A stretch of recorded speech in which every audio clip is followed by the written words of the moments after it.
Hey everyone, welcome to the Clever Impersonators. We're kicking things off with a spicy game that went down in our hotel room the night before the Crimson Lion kerfuffle at San Japan. This was an extremely casual setting, but with competitive decks and a group of guys that decided sleep is for the weak.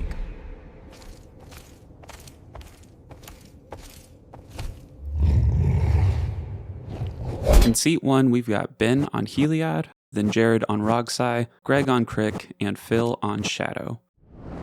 Turn 1, Ben leads us off with a meticulous archive, surveils 1, likes what he sees, and passes. Jared starts with a starting town, followed by a Rog Rack and an Imp Seal. There's no mental misstepping from the only other blue player in the pod, so Imp Seal resolved. He followed that up with a Chrome Mox, imprinting Swan Song, and lastly casts a Mox Amber. Obviously, this was a laughably better turn than Ben's tapped land. Greg followed that up with a tapped land of his own, Ebon's Stronghold, and the tapped land boys shared a laugh.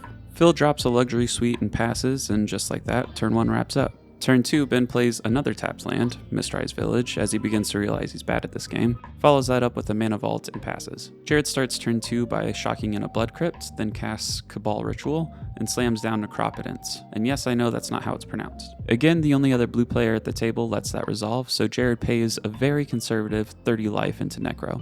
He then moves to his instep with the fat stack in hand, and at instant speed exiles Simian Spirit Guide to get 1 red mana, taps and takes 1 from starting town, and casts a Final Fortune. He then sculpts his perfect 7 before starting his extra and final turn.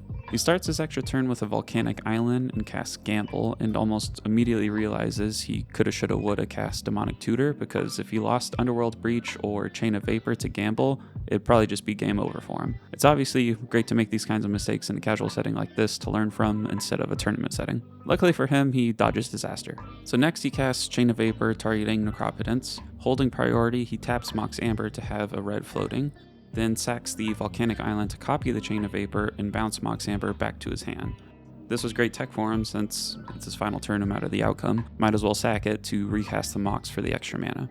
He replays the Mox, taps it for red, and drops in Underworld Breach. Now with Breach online, he casts Gamble from his graveyard and reveals that he's tutoring up Lion's Eye Diamond. He didn't need to reveal what he was getting, but at this point the rest of us were passing priority and just letting him go through the motions. Now with Necropotence off the board and Breach on the field, the discard risk is completely gone. He casts LED, casts it for triple blue, and discards his hand. He then casts Brain Freeze and explains the loop. Escape LED, escape Brain Freeze, build Storm, fill the graveyard, repeat. Eventually the combo leads to a Thassa's Oracle win with an empty library. And just like that, a turn 2 win, or I guess turn 3 technically with the Final Fortune, but Jared navigated a nice line that he nearly punted with a gamble, but lucked out beautifully. Welcome to cEDH. Fast games, big brains, and plenty of learning. Looking back as the Heliod player, I certainly should have mulled more aggressively for an early draw engine or interaction since I was the only blue player at the table, and Rogsi is a turbo deck, so I really needed some sort of early interaction to keep Jared under control. If you enjoyed this game, hit the like button and subscribe. We're just a simple friend group that's been bit by the cEDH bug recently. We've got plenty more gameplay, deck techs, and tournament recaps coming your way. In the video description are links to the tournament results and our deck lists. Let us know in the comments if you would have done anything differently in this game, and we'll see you in the next one.